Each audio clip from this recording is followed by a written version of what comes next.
Good evening, everyone. I'm Vince Stango, Chief Operating Officer at the National Constitution Center. And on behalf of our President and CEO, Jeffrey Rosen, it is my pleasure to welcome you to tonight's program with Wisconsin Governor Scott Walker. I'd also like to welcome those tuning in tonight via live stream. The National Constitution Center is the only institution established by Congress to disseminate information about the United States Constitution on a nonpartisan basis. And we fulfill this mandate in three ways. For those of you who've been to a number of our programs, you can probably recite it along with me. We are the Museum of We the People, we are America's Town Hall, and we are a civic education headquarters. For those of you who have been present at one or more of our town hall events this year, you already know it has been an incredibly busy and exciting fall. And I'd like to encourage you tonight to join us for our two final town hall programs of the year. On December 3rd, join us for Governor Bobby Jindal as part of our annual Templeton Lecture. Again, that's on December 3rd. And on December 10th at 12 p.m., we'll host our next Town Hall Tuesday event, topic to be determined. You may have noticed when you arrived tonight our current feature exhibition titled Capture the Moment, the Pulitzer Prize Photographs. It is the most comprehensive exhibition of Pulitzer Prize-winning photographs ever assembled, and it includes every winner since the Pulitzer Board began awarding the Photography Prize in 1942. The exhibit is on display until the end of the year and is free with regular museum admission. Please be sure to check out our website, constitutioncenter.org, to purchase tickets and for more details about these and other upcoming exhibitions, programs, and events. Stay up to date with us 24/7 on our various social media channels. I'd like to thank our members and our 1787 Society donors who have joined us today. Your support makes it possible for us to put on these programs throughout the year, so a heartfelt thank you from all of us on the staff here at the center. If you have any questions or would like more information about membership or our distinguished 1787 Society, which includes invitations to exclusive events, free admission for town hall programs, and special seating for evening programs like tonight, please see Lori Rizard from our staff, who will be in the back of the auditorium after the program. And you can also pick up membership information. We have brochures throughout the building, or stop by the box office after the program for more information. Just a few housekeeping items, and then we'll introduce tonight's guests. After the conversation, we'll be taking a few audience questions. Please jot down your question on the note card that you received at registration and hand it to the staff members who will be walking up and down the aisles throughout the program. And if you happen to be tweeting about tonight's event, please use the hashtag #NCCTownHall. Also, please check out our blog, Constitution Daily, to view a video of tonight's program. That'll be up soon following the program. A book signing with Governor Walker will take place on our Grand Hall Overlook outside of the auditorium lobby directly following the program. And if you would like to purchase additional books, please stop by the box office, which is located on the lower level. And now, if I can ask everyone to take out their cell phones and anything else that might beep, and we'll silence those. I'll give you a moment to do that. Okay, the reason we're here tonight. Governor Walker was elected as the 45th governor of the state of Wisconsin in January 2011. He was previously the county executive of Milwaukee County and a member of the Wisconsin State Assembly. Before that, he worked for the American Red Cross and IBM. He is here tonight to share excerpts from his just-released new book, Unintimidated, A Governor's Story and a Nation's Challenge. Written with the Washington Post and former speechwriter for President George W. Bush, Unintimidated details the controversial budget reforms Governor Walker proposed in Wisconsin in 2011. The reforms eliminated the state's stifling deficit of $3.6 billion by limiting the collective bargaining rights for union-affiliated public employees, a move that ignited a firestorm of protest at the Wisconsin state capitol. The book recounts firsthand how Walker dealt with the backlash, including a bitter recall election. In June 2012, he became the first governor in American history to win a recall election. He won the election with more votes and by a higher percentage than he had won in 2010. Amazing. The book also discusses Governor Walker's plans for improving education, caring for the poor, reforming government, lowering taxes, fixing entitlements, reducing dependency, and creating jobs. The governor is joined tonight by his wife, Wisconsin First Lady Tonette Walker. This evening's program is a co-presentation with Talk Radio 1210 WPHT, and we are joined tonight by Chris DeGaulle, radio host of the popular morning weekday WPHT radio broadcast, The Chris Stigall Show, who will serve as tonight's moderator. Chris has been a contributor to CNN and serves as a guest host for the country's top talk show hosts, including Senator Fred Thompson, Michael Savage, and Lou Dobbs. And now, without further ado, please join me in welcoming Governor Scott Walker and Chris Stigall.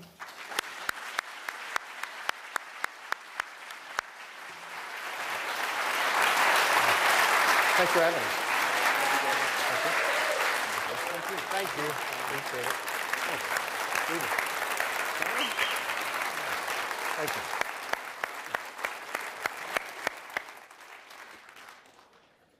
Governor Walker, welcome to Philadelphia. It's good to be back. Yes, indeed.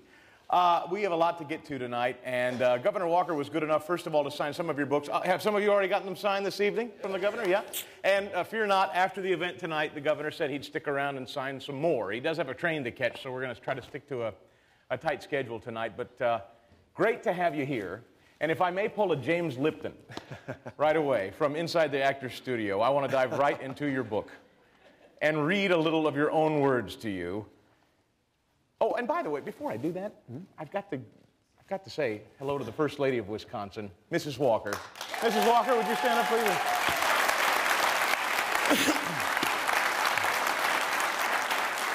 Who Chris is a maiden name is Tarantino. So any of you Italians, I've heard there's a few Italians in Philly. There's a couple. Yeah. There's a couple. My wife's here too, but honey, I'm sorry, I don't run a state, so See, I always tell gonna people, bother. I told people that I'm not Italian by blood, but I am by marriage, and more importantly, by diet. So that's all right. So I had a friend tonight, I told you backstage, I had a friend tonight from Wisconsin that wanted to be here tonight. He had to cancel because his son, it was so funny, he texted me tonight. He said, Chris, I'm sorry, I can't make it. My son is in the state championship D4 Winneconne Wolves football championship tonight. So at Camp Randall at the University of Wisconsin-Madison Stadium. So he couldn't be here tonight, but he wanted me to pass that along. And I signed him a book, so that's pretty good. So high school football trumped you tonight, I'm sorry. He's got his priorities right. Let me dive right into Unintimidated. You all have your copy tonight. You can join me on 243. If you haven't gotten through it yet, I was just coming across this a couple of days ago, and I thought you'd enjoy this. You wrote, whenever I get down on what is happening in America today, I think back to our founders. As a kid, I loved learning about the history of our country. Maybe I was a bit of a geek, but I thought of our founders almost like superheroes, bigger than life. It would have been wonderful to visit our nation's capital and other historic sites on the East Coast, but growing up, as the son of a pastor in a small town, I didn't have a whole lot of money. For us, a family vacation entailed driving as far as our used Chevy Impala station wagon would take us and back. So in the fall of 2011, I had the opportunity to visit Philadelphia for the first time, and I got up early and visited Independence Hall. When I set off for what had been once the Pennsylvania State House, I half expected to see the colonial equivalent of the Hall of Justice. Instead, what I saw was a small, simple room full of desks and chairs, much like the ones we sit in today. You see, the founders weren't superheroes. They were ordinary people just like us, who had the courage to do something extraordinary. They didn't just risk their political careers. They didn't just risk their business.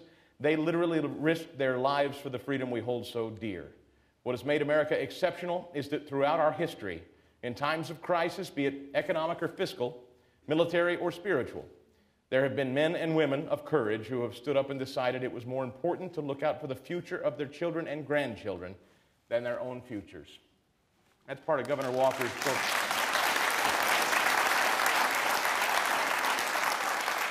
In other words, this city was important to you. Absolutely. Well, and even before I came here, but for me it was so important. Of course, we came here to the Constitution Center, we went to the Liberty Bell, but that moment, getting up early in the morning and sitting in there, I mean, seeing not just the chairs and the desks, but to see the chair where Washington sat with the half-rising sun, and thinking about that, and thinking, as I mentioned, about these people who literally risked their lives. I still think back to Ben Franklin's quote about if we don't hang together, surely we'll hang separately. I mean, these weren't people who just did something idly on the side. They did something quite remarkable. And throughout our challenges, throughout the recall, and throughout any of the things, the frustrations that us and others across this country have gone through in the last few years, I see it's nothing compared to the trials and tribulations our founders and many others throughout our nation's history have gone through. And that gives me great optimism for the future of this country. Yeah, you can applaud that. That's fine. I can feel it. I can feel it. You know, I was at dinner. Justice Alito came to the Union League here in town to commemorate the 150th anniversary of the Gettysburg Address. And he talked about what that meant to him. He talked about Lincoln and how he crafted that address, just 2 minutes in length, and was always mindful of the founding when he gave that speech. But, you know, as I was sitting at dinner, just before that speech was given, a woman, I don't know if she's here tonight, she may be, and I'm sorry if I'm embarrassing you, but a woman who didn't know I was conducting this interview tonight, she said, "Hey, I heard on your radio station you're interviewing Scott Walker tonight, or Thursday night." I said, "Yeah." I said, "We are." And she said, "I want to know about him. I want to know what makes him tick. What's his deal?" She said, "I know he has a book, but I want to know him because I want to win in 2016. She's already decided you're running. She's already decided you're running. And I said, "Look, I don't know whether he's running or not, but I promise you I'm going to find out. We are going to talk about the book, but I told her I would promise I would find out about you, the man, and some of the things before you became governor. I want to go back and find out a little about you and your background. We know you're the executive of the state today, but I also read that you were once part of the American Red Cross. You were also with IBM. Can you give us a little about your background before you joined public service?" Yeah, long time ago, and I met someone tonight who's got a son at Marquette University, just like Tonette and I have a sophomore at Marquette and a freshman at the University of Wisconsin. But long ago, I grew up in a small town, and I came to, in our case, a bigger city in Wisconsin. That was Milwaukee, where Marquette University was at. For a couple years to pay for school, I worked for IBM, sold warranty agreements. Back at the time, that was pretty good pay to put yourself through school. And then in my senior year, I had the opportunity, one of my clients, one of my customers, was the American Red Cross, the chapter there in southeastern Wisconsin. And they offered me the opportunity to come work for them in finance and development. And certainly I wanted an education for more than just a job, but my primary purpose was to get a job. And so I left school before finishing my senior year to go work for the American Red Cross because they gave me that opportunity. Always interested, going back in some ways, I saw one of the veterans here tonight when I was signing books had an American Legion hat on, and I thanked him because my interest in public service really, in many ways, was not only based in history, and when I talked about loving the founders, but also based in the fact that going into my senior year in high school, the American Legion gave me the opportunity both to go to Boys State and then eventually go to the program they run called Boys Nation. It's about the only thing I have in common with Bill Clinton. He went in '63 and saw John F. Kennedy. Thankfully, I went in '85 when President Reagan was the president.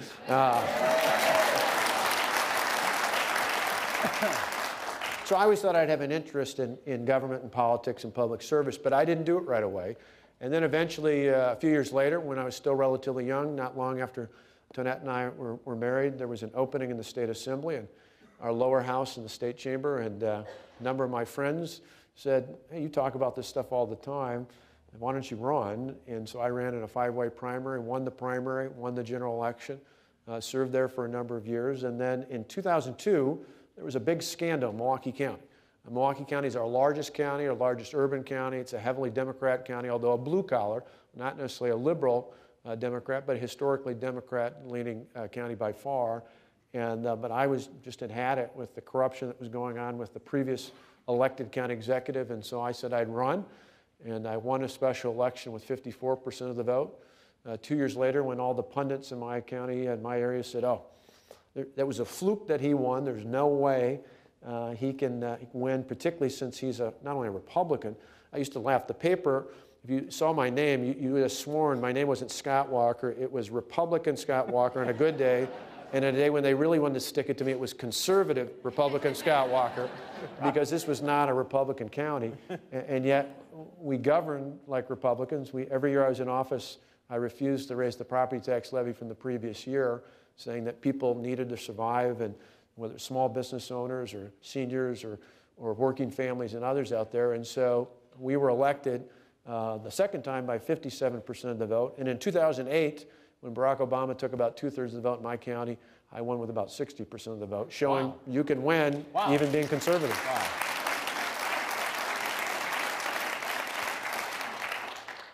Most of the people in this room are, I would presume, extraordinarily interested. Probably some are holding office in politics and public office. And I talk with people often that feel frustrated about the system, and they ultimately decide something has to be done. Sometimes they decide, I want to do something. I want to personally get involved. I just met a couple the other night.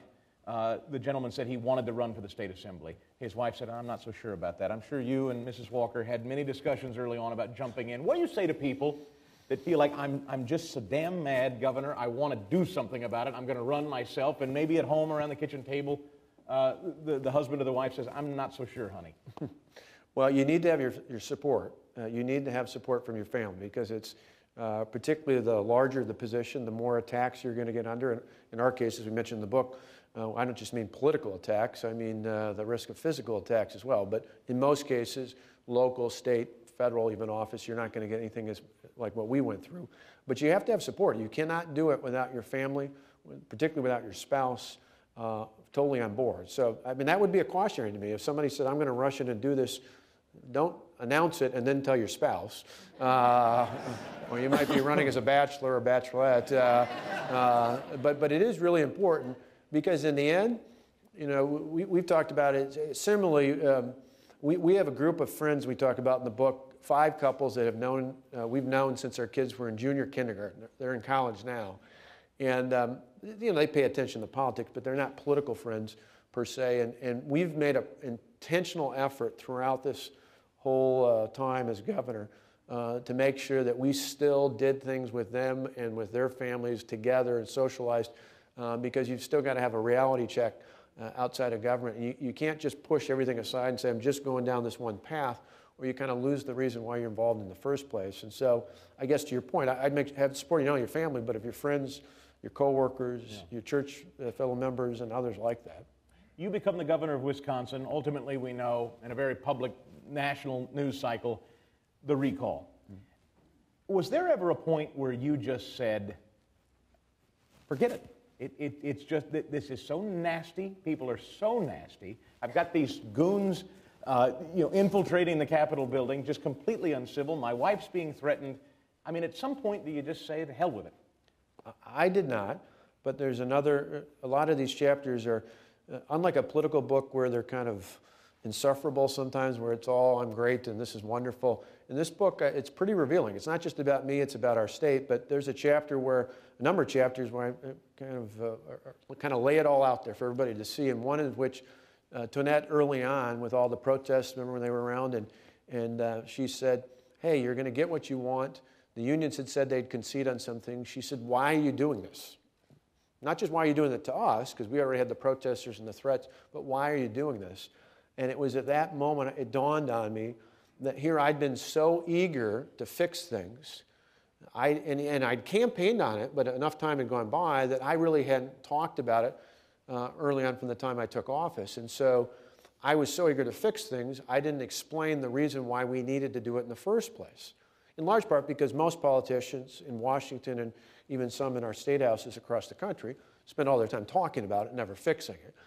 And so I was so focused not to be that kind of person that I didn't spend enough time talking about it. And so I knew my number one constituent, the First Lady of Wisconsin, if she was wondering why we were doing this, I needed to completely change how I was explaining this. And I did, and got her on my side first and foremost. And then after that, it started to change, because then I got out and communicated the message, which really was quite interesting. I'll give you a couple quick examples. I think most people early on, if I'd come out and told the story of Megan Sampson, a woman I mentioned in one of my chapters, who was a school teacher in Milwaukee 3 years ago, early in the spring of 2010, first-year teacher in English. She was named the outstanding teacher for the entire state of Wisconsin. Exactly the kind of teacher you'd want anywhere in America, but particularly you can relate in Philly, just like Milwaukee and other places, in large urban districts that are historically very challenged. This is exactly the kind of teacher you'd want. A week or two later, she got a notice. It wasn't when the award ceremony was going to be, it was that she was being laid off. Why? Well, because in the past, even before I was governor, when Democrats controlled everything in my state, they cut aid to local governments, including our schools. They just didn't give them any tools to deal with it. And so what do school districts do when they have less money from the state? They have to lay people off. And under the old collective bargaining system that was in place before I took office, that meant that the last few hired were the first ones fired. The last ones in were the first one out. And so that, to me, was a great example. If I told that story early on, I told it later, but if I told it up front and said, isn't that crazy? Exactly the kind of teacher you want in place is one of the first ones you let go, but that's what happens under collective bargaining. That's what happens when you have seniority and tenure. One of the great things about what we've done with our reforms in Wisconsin is we don't have seniority. We don't have tenure. We hire and fire based on merit. We pay based on performance. That means we put the best and the brightest in our classrooms, and we keep them there. And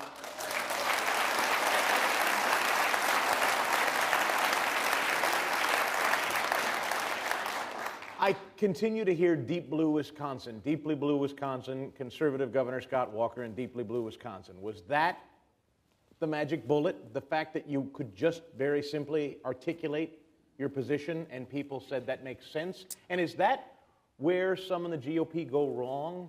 Maybe a bunker mentality, maybe the inability to communicate? Is that where you think you've been more effective than maybe some of your colleagues, that you were able to just talk to the folks in a very plain-spoken way and they said, I'm a Democrat, but Governor, that makes sense?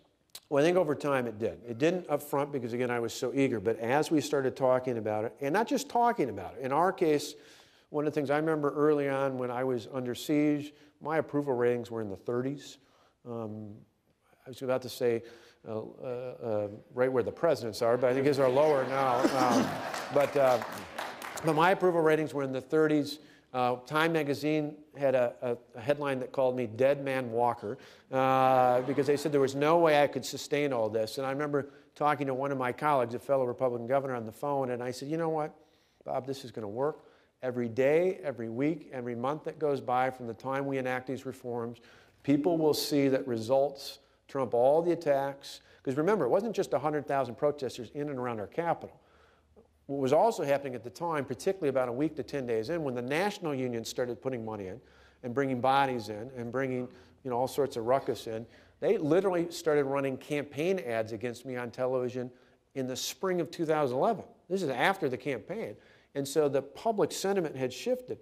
But what we did, why we knew we'd be successful wasn't just because we were going to be better at communicating, which we did, but in the larger context, it was results. Two big things happened going into the end of 2011. One was September 1st in our state, all families who have kids in public schools send their kids back to public schools. Excuse me. So September came, kids went back to school. Our two sons, Matt and Alex, were in high school at the time at Wauwatosa East High School. All across the state, something amazing happened. Parents send their kids back to school. Despite what they were told, they found their schools were the same or in many cases better. Why? Because school districts that used our reforms literally were saving money and putting that money right back in the classroom, hiring more teachers, putting new people in place. It really was quite remarkable. The other big thing happened a few months later in December when people got their property tax bills. And for the first time in a dozen years, property taxes in Wisconsin and median value home actually went down. In fact, they've actually gone down for 3 times in a row going through this December.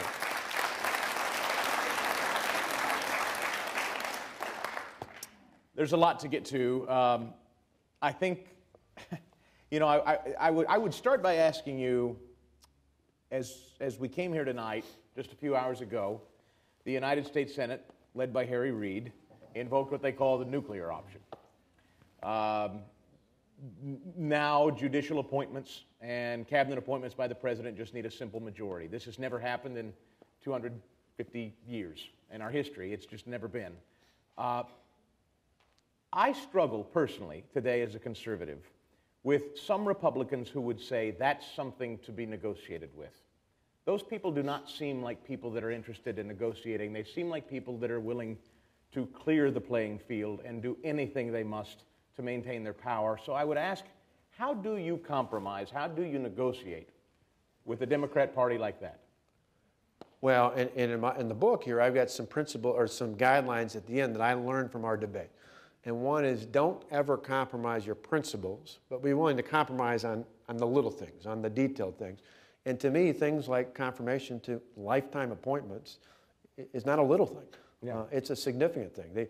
The only optimistic view out of all this I would take is if that somehow stands, it does make a compelling case, hopefully in 2 years, when Republicans regain the United States Senate, we have a simple majority to take Obamacare back.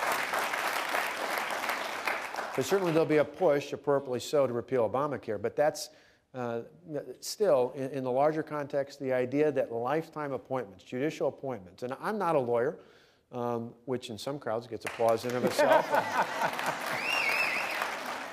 I said that the other day at the Federalist Society, and they even applauded, and they're lawyers. But one of the most, other than being Commander-in-Chief of the Wisconsin National Guard, there are a few more important roles that I play that have a lasting impact than judicial appointments I make. Now, in our state, they're not lifetime. They're lengthy terms, and historically, there's not a lot of turnover. So I view my role as the person, the chief executive who makes those appointments at the circuit court, the Court of Appeals, and eventually at the Supreme Court level in my state as being very, very serious because they have to have, I have three simple principles. They've got to be men or women of integrity. They've got to be top-notch attorneys. And most importantly, they've got to be people that understand that the role of the judiciary is not to make the law, it's to uphold the Constitution and those laws clearly defined under the Constitution itself.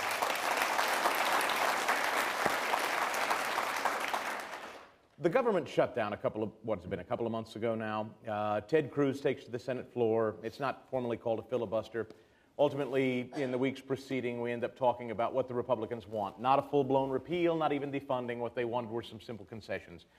We think everyone should be absolved from the Obamacare mandate for a year. We don't think Congress should get special exemptions. The media continued to perpetuate the myth that the Republicans were shutting down the government because they wanted to defund Obamacare, which was patently absurd. But the more I thought about our interview tonight, the more I began to realize that had so much in common, in my opinion, with your recall election and what Democrats did to you.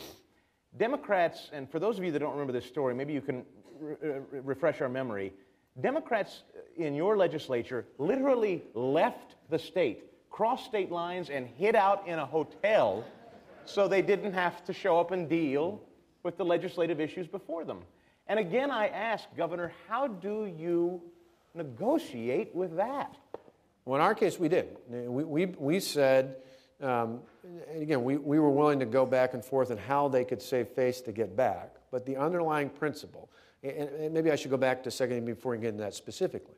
For those, I alluded to this a little bit before, but I knew in my state, I had a $3.6 billion budget deficit. Today, I actually have a $760 million surplus. But I had at that time, I had a $3.6 billion budget deficit, which per capita was one of the biggest in the country, and in our state's history, it was one of the biggest ever. And we knew we weren't going to raise taxes because that would devastate the economy. I wasn't going to lay off thousands of public employees because as much as I want limited government, you get there through managed reform, not through random pink slips. And that would hurt the economy as well. And I wasn't going to cut Medicaid because without long-standing reforms there as well, you'd just be hurting needy families and children and seniors. And so in our state, more than half of our budget is aid from the state to local governments.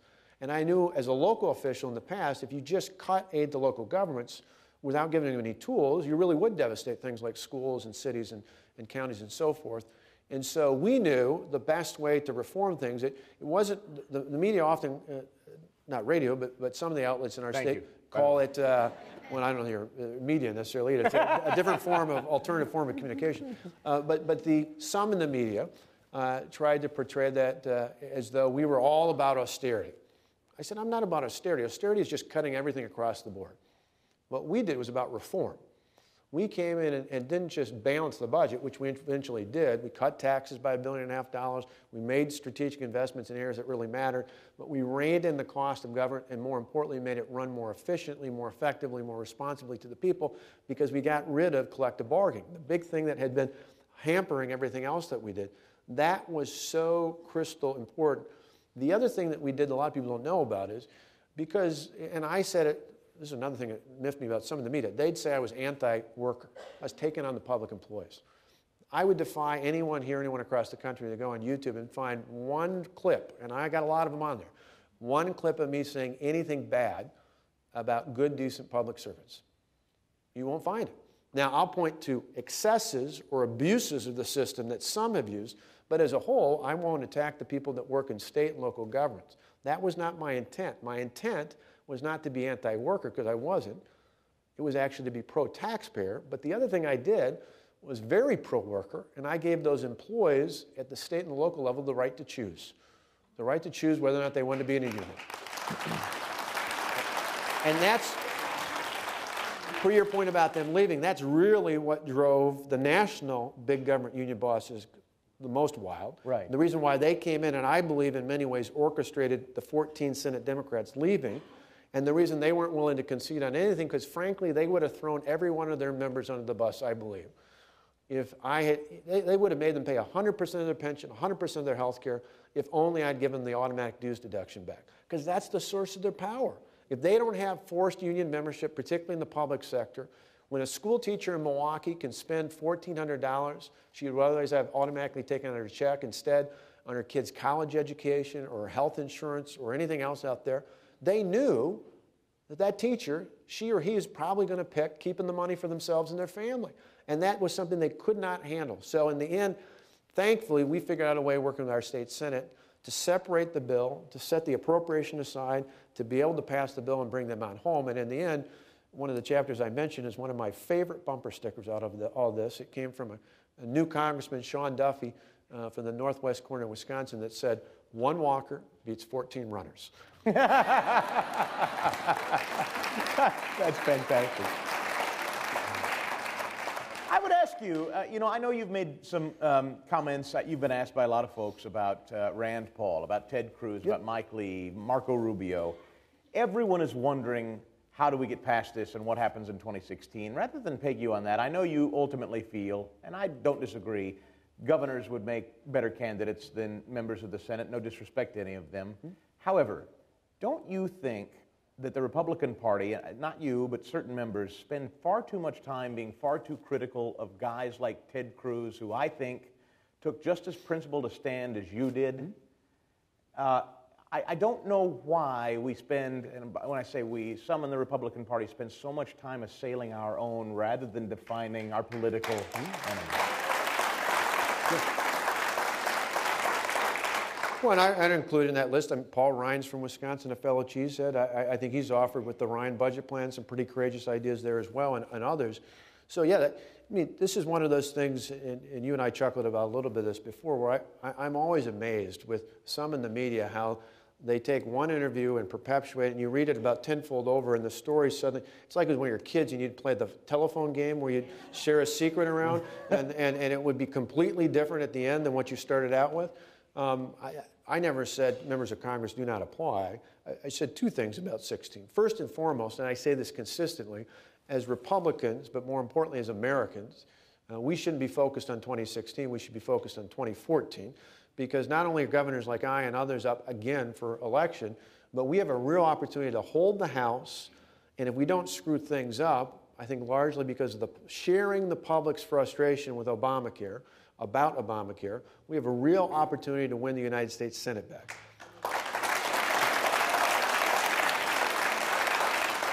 And the reason why that's so important, and I talk about it in the book, as much as I could have made a principled stand, it would have been next to impossible for me to do what we did in our state, not just on Act 10 reforms and collective bargaining, but on all the other conservative things we did over the last 2.5 years, if I hadn't got new majorities in the Assembly and the Senate that were Republican, conservative, new, fresh majorities.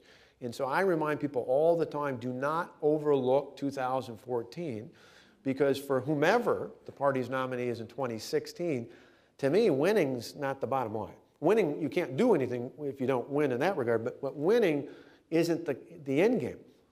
Getting things done is. Taking the appropriate action. And I remember after the election, I tell this in the book as well, about a week after, I brought in all the Republicans, both those in office and those who were newly elected, and said, in an open caucus, in a room a little bit bigger than this in the Capitol, and I said, everything was controlled by Democrats in our state before the November 2nd, 2010 election. And the voters of this state elected me, the lieutenant governor, the Assembly and the Senate, and the U.S. Senator, elected us all. It was a full sweep, across-the-board sweep, Democrat to Republican control. I said they did that for a purpose. If we're just a little bit less bad than the other party, the voters will have every right to throw us out in 2 years. It is put up or shut up time. Of course, that was the headline the next day.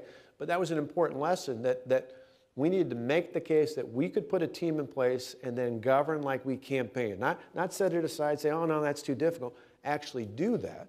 And that made all the difference in the world. So the best reminder I have the folks that, again, often gets twisted, because my campaign team sometimes cringes. One of my challenges is, unlike most politicians, I actually answer questions. And so I make the mistake of sometimes going down that path. And where the other part got was somebody on one of the Sunday shows asked me if I had to pick an ideal candidate, what would it be? I said, it'd be a governor. It'd be a current or a former. It doesn't have to be a current governor, a current or former governor, because governors are the ones making things happen. We're the ones, the buck stops with us. We have to get things done. We put cabinets in place. We propose budgets. It doesn't mean that there aren't great members of Congress, and all the different people you alluded to are people I greatly admire. But I just think there's a distinction. It doesn't mean that any of them couldn't step up to that. But I just think by nature, chief executives who are successful reforming things are pretty good people to put in places in the future. We spend a lot of time talking about Governor Christie here. The nation talks a lot about Governor Christie, but he's in our backyard here. Are there New Jersey folks here tonight, by the way? All right. Governor Christie is infinitely fascinating for a host of reasons, but one of the things that comes up consistently is, and this isn't just for him, but do you understand the trepidation? I got to frame this right because I know what you're going to say before I even ask it. So, I'm not going to try to get you into a defensive posture or a prop Christie up posture, but what I want to ask you is, do you understand why some people struggle to have their full faith in Governor Christie as a Republican voter? Do you understand why some Republicans have trouble with that? Sure. And I think some of it legitimately is based on substance. I think some of it's also just, I know in my state, even there's some people who are still burnt over the, not just the physical embrace, but what they felt was a much bigger embrace after Hurricane Sandy of the president. Having said that, though, I mean, I get that, I understand that. But I would hope for any of us who are in public life that people would look at the totality. And I think there's a lot of very conservative things that both he has done and said. I mean, you look at pension reform, I took on a bigger challenge with my state with what I did, but he did pass significant pension reform even with Democrats in control of his state legislature. I think he's done aggressive things to take on the teachers union. I think he's done aggressive things to fight for taxpayers.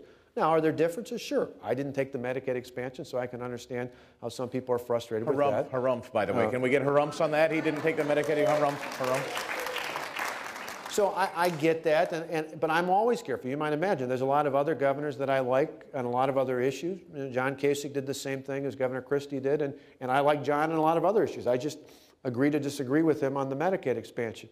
But I understand that, but it's, you know, I think the one thing we need to do, and I be careful about, is that it's good to hold people accountable. It's good to look at their stance. It's good to push them to be good, solid conservatives. But I also caution, I think there's a lot of people in Washington, a lot of people in the other elements of the media who would love nothing more than for Republicans to sit around and tear each other up. Sure. And because they don't want the focus. I mean, what unites us is pretty strong. I don't think you'd find a Republican governor, a Republican prominent elected Republican in elected office in the House and the Senate as a governor who doesn't fundamentally disagree with Obamacare and would like to see it repealed and replaced with something market-driven. I don't think there's a fundamentally a Republican out there, at least prominently positioned, I know, that doesn't want to reduce the size and scale of the government and put more money and power back in the hands of the taxpayer. Those are the things we should be focused on. Would you agree it is far too early? Yes. Do you accept the narrative, Chris Christie versus Hillary Clinton 2016, that's it, let's pick our horse and be done with it? No, because I go back to what I said before. I think we need to focus on 2014. I think things between now and then, and for anybody who's thinking about running their record, not just the latest campaign, and I think, you know, Chris's victory was impressive in New Jersey, but I don't think campaigns alone are the reason why you pick nominees. I think someone's record in office, what they accomplish, how they get things done. And honestly, having talked to Chris the other day, I saw him at the Packers-Giants game. We saw the picture. Yeah, that's right. Way, yeah. Which he was, I think, quietly cheering for the Packers because he's a Cowboys fan, if you can believe it, not a Giants fan. He's a Jets fan too, though. Sorry about what we did to the Packers, by the way. Yeah, it was brutal.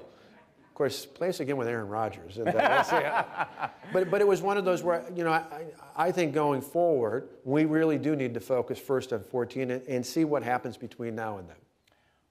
Paul Ryan, Mitt Romney. Paul Ryan from your state? Yeah. What went wrong? I'm so worked up about that. I literally put an entire chapter in the book about that. There's a number of different things. The day after the recall election, I'm out, as you imagine, doing all sorts of interviews, both in-state and nationally. I was talking to Hannity about this the other day. And a number of people said to me, Governor, can Mitt Romney win Wisconsin? Battleground state, key to winning the presidency. I said, sure. But what he has to do is show that the R next to his name doesn't just stand for Republican, it stands for reformer. It stands for reformer. And I think that was true not just in my state, but here in the Commonwealth, and in Ohio and in Michigan and other key battleground states. And what frustrated me, though, was for whatever reason, and I think it was really poor advice from his national advisors, or at least some, he was convinced that all he had to do was run a referendum on Barack Obama. And in fact, in many ways, I talk at length about how I think they went back to the 1980 campaign for president and thought that the entire Reagan campaign was based on that great question, are you better off today than you were 4 years ago? What they failed to understand was that was not the centerpiece of the Reagan campaign. That was the closing argument won the final debates. Reagan's campaign was much bigger than that. In fact, you may not, even for those who followed it closely back in 80, you may not remember this, but at the National Convention in Detroit in the fall of 1980, in Reagan's acceptance speech, there's some great excerpts in here about that. He talked about things simply, and I'm paraphrasing, but saying, if you're living in poverty, we're going to lift you out. If you're living in despair, we're going to give you true hope. The difference between him and our current president was the hope wasn't based on government. It was based on the American spirit, on freeing that spirit from the things that were bringing it down. And we never had that sort of aspirational alternative. And so what frustrated me no end was without a clear vision of what a Mitt Romney presidency would be like, what we had instead, at least in my state, and I'm sure you probably saw it here in Pennsylvania's battleground state as well, is that the other side, the Obama-Biden campaign, defined Mitt Romney as a guy who, the R next to his name in their mind, didn't just stand for Republican, it stood for rich guy who only cares about rich guys. And that's not at all who Mitt Romney is. It's not who he would have been as the president. But failure to fill that void left them open to that sort of attack. And that's why if nothing else happens nationally with our book, I hope one of the great things that people take away from it is you cannot win key contested elections like we did in our recall unless you have a positive vision going forward. It's not enough to just be against things. You have to offer a viable alternative. Doesn't mean you shouldn't call things out in contrast, but you have to have a viable alternative going forward. My opponent made it all about being against Scott Walker, and he lost. Oddly enough, as much as Barack Obama and I are about as close together as the Packers and the Bears or the Eagles and the Giants, that in the end, I carried the state by 7.5 points, and a few months later, Barack Obama carried it by about 7 points. Why? Because sadly, for a lot of middle, undecided, persuadable voters, they saw a void from each of our opponents that wasn't filled, and whether it was right or not, they saw us as both being leaders. We've got to make sure as conservatives in every election we run for, we're not just against something, we're for something because our message is powerful.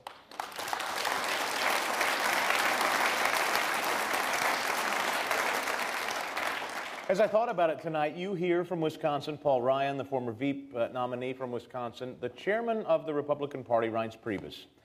Second term for him, also head of the Republican Party, the GOP.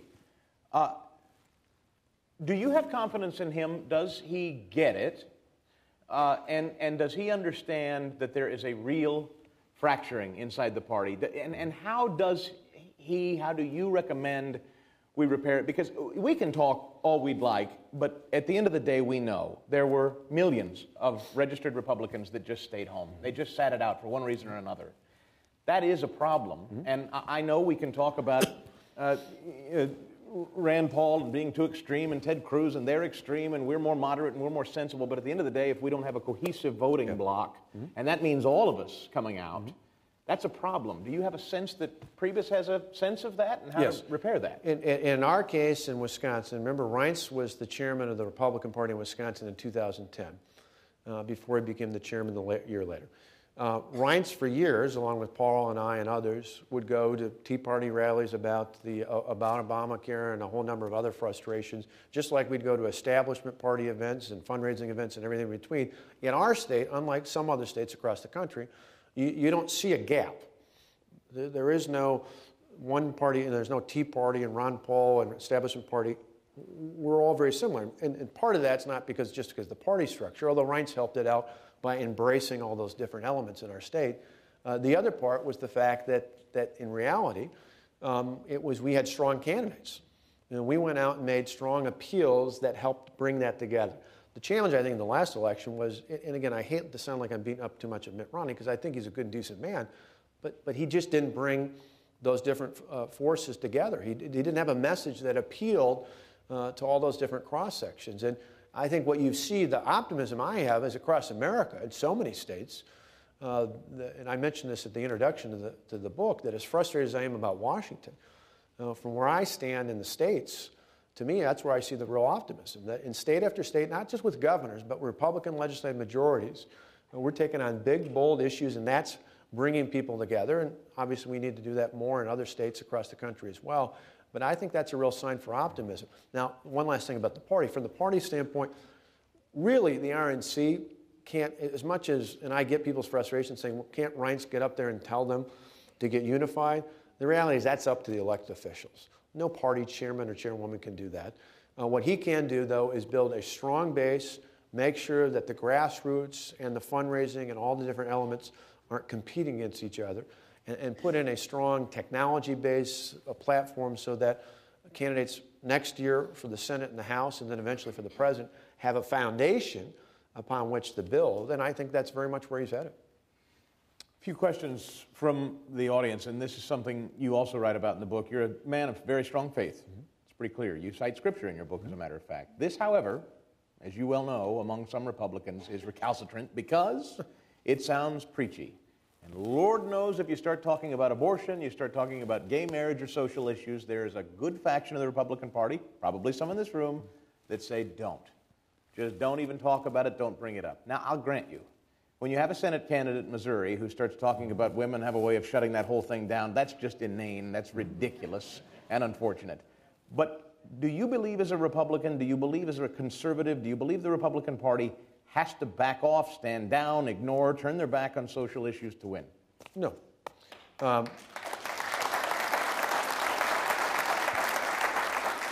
No, but with a caveat. I'm pro-life. I've signed pro-life legislation this year. I've signed other pro-family legislation out here. But I also think the bigger issue is, and you mentioned some of the extremes, the problems that we had in Missouri and Indiana in particular this last go-around. But you can't allow that to be the centerpiece either. There's a balance. It's not one extreme or the other. I mean, I signed hundreds of bills. There's maybe 5 that have to deal, 5 or 6 I signed. They're good, solid bills. They're strong bills. They promote life and other things like that. But they're not the centerpiece of what I talk about day in and day out. What I talk about is how to solve the economic and fiscal crises facing my state. Not just because it's politically savvy, because that's what people elected me to do. I mean, the reason why it's politically savvy is because that's what most of our voters, at least in my state, really are worked up about. So, Governor, I don't mean to interrupt you, but this is, we talk about this so often in the morning. This fascinates me. Members of the media, George Stephanopoulos did this to Mitt Romney, out of seemingly nowhere. In the middle of a debate with the primary, they get smacked all of a sudden with, can't states ban abortion? Can't states ban birth control? And they were all looking at each other like, where the hell did that come from? Right. And but that's a good... It became a central tenet. Right. And all of a sudden we get Sandra Fluck and the Republicans are talking about social issues. Whereas I think a guy like Gingrich was stellar at this. I mean, for all his foibles, Gingrich was able to just, and Christie does this well. Yeah. They don't accept the premise of the question. Bingo. That's exactly where I was going to go. And I'll give you a good example. Not even with the social issue, but all too often, many in the media aren't directly biased as they are indirectly biased by accepting the false premise given to them. I'll give you a great example. I was a surrogate for Mitt Romney last year on one of the TV shows, one of the morning shows. And the anchor says to me, Governor Walker, what do you think about Mitt Romney only releasing 2 years of his income taxes? I thought for a moment, and if I listened to the talking points the campaign gave me, I would have said, well, John McCain only did 2 years, or I would have gone way back in time and said, Jimmy Carter didn't release any of his income taxes. But I paused for a moment. I called a little bit of an audible. Campaign hadn't authorized it, but I decided, okay, I'm sitting here, I'm going to do it. Yeah, it's fun. You'll appreciate this. And I looked right into the anchor, and I said, Charlie, I've run for governor not once, but twice in the last 2 years in a state that's one of these so-called battleground states. I probably talked to more voters in the last 2 years than anybody other than the 2 men running for president. And I got to tell you, in all my discussions and all my conversations with voters, I haven't found one voter who cares about Mitt Romney's income tax. Right? And so what they care about is whether or not their taxes are going to go up or go down, or the economy is going to get better or get worse, and it's about time you guys in the media started asking questions about that. Now, that's the sort of response that's exactly about not accepting the premise. Somebody wanted to know if there were any repercussions for those senators that ended up leaving Wisconsin and hiding out in the hotel rooms. Sadly, no, although a couple of them, actually a couple of them on the way with new districts are probably not going to be in office in the next go-around. So. But you'd think, I mean, a recall, the amazing part about, think about it, a recall, most states, our state is wide open, you do it for anything. If anything, a recall should have been for misconduct in office, which I think is pretty easy to argue. If someone leaves the state for 3 weeks without cause, that's probably misconduct in office. Tom Corbett, here in Pennsylvania, and you're both up for re-election next year. As I am given to understand, I don't know specifically, but I'm told as of now, it's very early. Looking at re-election prospects, polling is tight, however you want to call it. It certainly is for Corbett. Christie, though, the big national narrative, early on and for months and months and months, it was Christie, deep blue state, margin is just, it was a runaway. Like, won't know why she even blew the money or showed up. It was beyond most of us. And sure enough, Christie ended up running away with it. Now, God willing, you're going to enjoy a 20-plus point margin of victory for your re-elect, but presuming you don't, presuming it's tight, presuming it's within 10, what's the difference? Why does Christie run away with it? And it's a fight for you and Governor Corbett, for instance. Or Ken Cuccinelli, by the way, in Virginia. Well, a couple of different things. I think there's no doubt, and I don't think I'm exaggerating this, that the response that Chris made to Hurricane Sandy, particularly in stark contrast to what we saw in the failures years ago in Louisiana and other places where not Bobby Jindal, but his predecessor completely screwed that up. I literally called, whether you agree with all his politics or not, Chris is a good friend of mine. I called him every night at 9 o'clock my time, which would have been 10 o'clock out here, and just could tell how exhausted he was from just taking on all this. But he was, I and a couple other governors would call him just to check in. We offered it to Governor Cuomo and to other governors as well, but they didn't really take it. It was really Chris that was the one that we'd call in on. And I just think that, when the chips are down anywhere in life, not just in politics, the people you remember, I mean, it's why Rudy Giuliani had a great book, and one of the chapters that stood out in my mind was, this sounds silly, but thinking about this, he said, weddings are optional, funerals are mandatory. And what I mean by that is, when people are in times of crisis, you remember the people. You don't remember the people necessarily who were at your wedding or your birthday party. You remember the people who were at your mom or dad's funeral. Those are the people you remember because those are the people around there. The people that showed up when your loved one was in the hospital, those are the people you remember. And so I just think there was something unique, and I don't suggest that he doesn't have done a lot. Chris has done a lot of other good political things, but I think that set the stage early on to say there's something really important bond between the people of New Jersey and their governor because of the way he handled things there that was not going to be broken no matter what the political dynamics there. And I honor it. I think that's great. But I think looking ahead, for any discussion about any governor or senator or anybody else, what you should measure on is not how much somebody wins by. That's impressive. But ultimately what they do when they're in office. That's what really matters. And each of us have a case to make about good things we've done, and hopefully we'll do more. What do you think of Tom Corbett? I like Tom. I like Tom. Tonette and I like both the Corbetts. I like him. I think part of the frustration for him here is he hasn't been able to get his message out as much as the things he's trying to do and will try to do going forward. Can you help him? Well, I think he's got some new faces in that are helping him right now increasingly. And I think, if you think about what's at stake here, it's not just about the size of government and taxes. I mean, think of the incredible energy sources you have here in the state, in this Commonwealth. And think about the contrast between if you don't send Tom back as your governor versus any number of the other people you'd get there. Think about the unbelievable opportunity you have to put more people to work, to see the unemployment rate go down, to see jobs created here. There's a real contrast that you're going to have on that issue alone. Of course, I'm personally biased because while you've got the shell deposits here in Ohio, the best frac sand in the world, thanks to God and the glaciers, comes from western Wisconsin. So we appreciate that as well. The main message, your main message, they ask, this is from Walter, your main message in your re-election campaign, what will you stress more than anything else next year? And well, starting now and through next year as you run for re-election. Oh, for us, it's a real clear contest. We have an opponent, a self-funder. We're going to have a tight race. It may seem odd considering the margin we won by, but we're going to have a tight race. We've got someone who's going to fund most of their campaign. The national unions have picked 6 of us Tom and I are 2 of the 6. Tom Corbett here in Pennsylvania, and I, as well as people like Kasich and Schneider and Rick Scott and Paul LePage and others out there, because they'd love to have our head on a platter. And we've got a tough battleground state. But in our state's a real difference between going forward or backward. By the way, forward was not Barack Obama's campaign slogan. It's our state motto going back to 1848, so we claim it. And for us, it's going to be real simple. Do we go forward or backwards? You know, we talk to people about the fact that after inheriting all these problems, after inheriting an unemployment rate that was high, the 133,000 people that lost jobs, double-digit tax increases, billion-dollar budget deficits, record job loss, we turned all that around. We're going to move our state forward. But what I love about the chance to run again next year is that elections are about the future, not just about the past. And so we're going to lay out a very clear case on tax reform, continue to drop taxes, continue our education reform. But one of the things I hope to focus in on the most is what some call entitlement reform, and what I really call transitioning people from government dependence to true independence. It's one of the biggest things missed out there.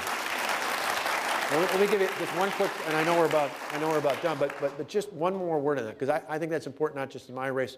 I think it's important to echo in other races here and across the country. I think one of the biggest missed opportunities in the presidential election was to define the difference between the left and the right. We really never had that contrast. There's a lot of talk about who's best for the middle class, but we really didn't define the fundamental difference out there. I believe it's simply put, the president and his allies measure success in government by how many people are dependent on the government, by how many people are on food stamps, how many people are on unemployment compensation, how many people are on Medicaid. We definitely see that with Obamacare. We should measure success by just the opposite, by how many people are no longer dependent on the government. Not because we kick them out to the street, out to the cold, but because we understand that true freedom and prosperity does not come from the mighty hand of the government. It comes from the dignity that comes from work. And that's something that should be empowered in all of us.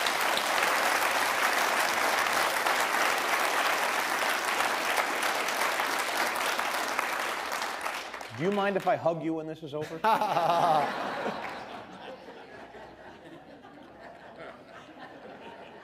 My wife's I have wanted that for so long. You just don't know how good. I feel like I need a cigarette. I haven't heard that in so long. Mark wants to know if you think the GOP wants to distance itself from the Tea Party. This has become a pejorative, Tea Party Republican. There really is no such organization per se. Yeah, there are umbrella groups and names, but what about that term, Tea Party? Does the Republican Party want away from it? I've said that repeatedly. They get asked all these convoluted questions by some in the national media in particular who love to. I said it's not monolithic. What the Tea Party is really years, this is my impression, having been involved for years with folks who call themselves Tea Party patriots or other similar names, is it's years and years and years of pent-up frustration, particularly with the size and scope of the federal government growing more intrusive in our lives, more destructive, and Obamacare was really kind of the last straw. It blew the lid off. First and foremost, we saw it in reaction to the congressional hearings that many members had about Obamacare when it was being debated. And then it kind of, here in my state and elsewhere, kind of evolved into rallies, and in particular in 2010, it was part of the focal point of helping candidates like me and others across the country get elected. But there's not like one leader and one cause and one thing. There's a variety of different opinions. The one common denominator is that people think, very much like the people down at the other end of this mall thought a long time ago, that freedom and prosperity is better handled by the people and put their faith in the people and not their faith in the government. And that to me is a simple concept.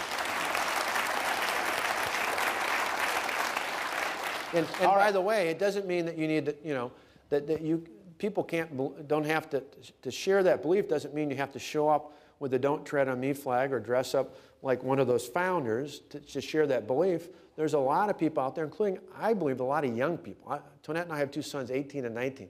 I believe the key to getting young people to vote for Republicans, to vote for conservatives, is not to somehow just start fighting over or limit the debate to some of the social issues the media obsesses on with them. It's to talk about how freedom and prosperity are something they should fundamentally be concerned with. If you're a young person coming out of college and you want a job, you should be focused on saying, if I want to start a business or I want to work somewhere, I should have government out of my way and make it easier and more simplistic to do just that at the local, the state, and the federal level. That's a great message for us. I think our young people are craving more freedom and more prosperity and more opportunity. We should be the ones who are providing that, not the other. I said the simplest thing, we don't remember anything else tonight. I repeat this often in comments about the book, and I mention it in the book. One of the great things to put that perspective is to remember this. There's a reason why in America we take a day off to celebrate the 4th of July and not the 15th of April. Because in America, we celebrate our independence from the government, not our dependence on it.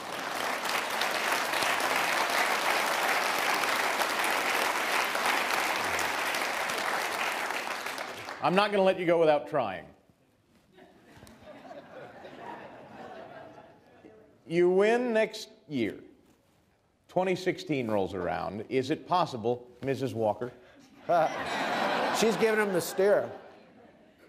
Mrs. Walker, would you even consider when the governor comes to you and says, I think I'd like the big chair? What do you say? What do you say? She's going to smile. It's one of the few times, she's a Tarantino, so it's one of the few times she's not going to talk. But, no, but in all sincerity, I mean, is it uncomfortable for you to say before, is it No, presumptive of you to say before winning a second term, is it presumptive of you to say, that seems like something I could do or would be interested in? Absolutely, it's presumptive, because, for the obvious, because I stand for election in a tough election, but also, and I'm not going to give you a glib answer, I'll tell you two things. One is, part of any discussion that would ever happen about that wouldn't just be about Tonette and I and our family. It really have to be about our state. And that might sound odd, what do you mean about that? But think about it, and you read about it in the book. In the last 2.5 years, my state's gone through a major series of protests. They've gone through not one but two recall elections. We were like Pennsylvania, we were a battleground state in the presidency. I'm going to be up in election next year. There's a part of me, for the sake of the people in my state, who, as much as it might be interesting to hear from others in my state and across the country that would be interested in me doing something else, that it might be good for my state just to have a governor who for the next 4 years was focused on being governor when I was interrupted several times from doing that in the past. So those are things that are legitimately, and those aren't things typically, Washington folks have a hard time comprehending that, because usually in Washington it's all about the next campaign and campaign consultants. For me, it's really going to be about the men and women, the moms and dads, the grandmas and grandpas, the small business owners and others in my state who've gone through a lot over the last few years. And I've got to fully take into effect what impact any decision I might make in the future would have on all of them. Because we've gone through a lot together in our state. I'm not ever going to let them down along that path. Now, having said that, I will say the one glib thing I can tell you is that I'll tell you tonight, right here in front of everybody here, I would love to be president someday. I'll take that. Of the Harley-Davidson Motor Company. Because I've got a Harley, it's got 20,000 miles on it, I'd make a whole lot more money, and my wife would be much happier, so. Have you ever been called for a Veep seat, or would you ever consider that? Would that be easier or harder, or the same to think about? It would be the same factors, same all deal. those things. Mm-hmm. Nothing different? No. Are you happy with current leadership in the House and the Senate, in the Republican Party, or do you think that needs a change? You don't even have to pick either one of them.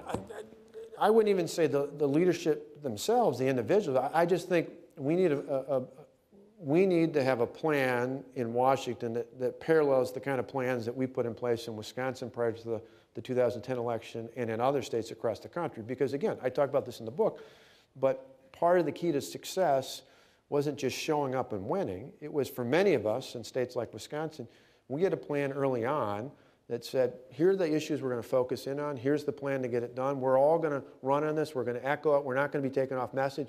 In fact, I was so focused on solving our economic and fiscal crisis in my state that you could have asked me in the 2010 election what my mother's name was, and my response would have been, it is Fitch, and every Fitch I know cares about my plan to get the economy going again and get the budget balanced, because we need that kind of discipline and focus on those issues. So and I think this is not new.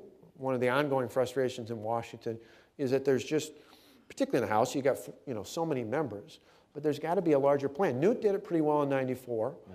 It doesn't have to be 150,000 pages. It can be some simple things like the contract was, but there's got to be a focus, not just to win, But the best thing about what we did both in 10 and 12 was by running on something, it gives you a great roadmap to act on. It gives you something to do and not kind of wonder. One of the challenges oftentimes in the House and the Senate is it's not clear where they're headed. And so I don't think it's the individuals as much as it is really focusing on a clear plan. Last question. Who is the Republican holding elected office today at any level of government that you most admire that's not Scott Walker? Well, I'll tell you the one I admire who just left office. How about that? It's close. Mitch Daniels. I like Mitch Daniels a lot. I look at what he did in Indiana. For me, he did collective bargaining reform in 2005. It was just statewide, not for everybody like I did. But he did some remarkable things, really focused on narrowing the focus of government, but also making it for what's necessary. And I stress that. A lot of times reporters assume that those of us who are conservative, who come in with this mindset, hate government. I don't hate government. I hate government that's too big, too intrusive, too a part of our lives, and I also hate what's left.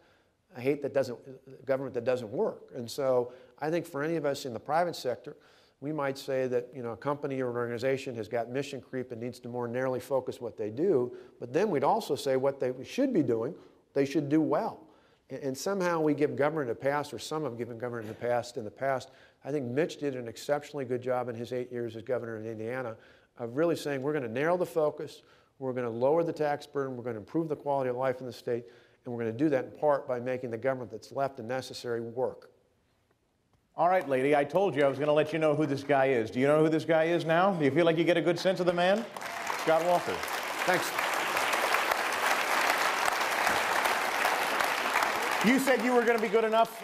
You got a train to catch tonight, so we want to let you go. You're going to sign books for those that didn't get them signed yet. But on behalf of all of us, you've just been, for me anyway, and I think I speak for all of us, you have just been a beacon and a breath of fresh air and a warrior at a time we need warriors for the conservative movement. Thanks. Scott Walker. Thanks. See, no, here you go.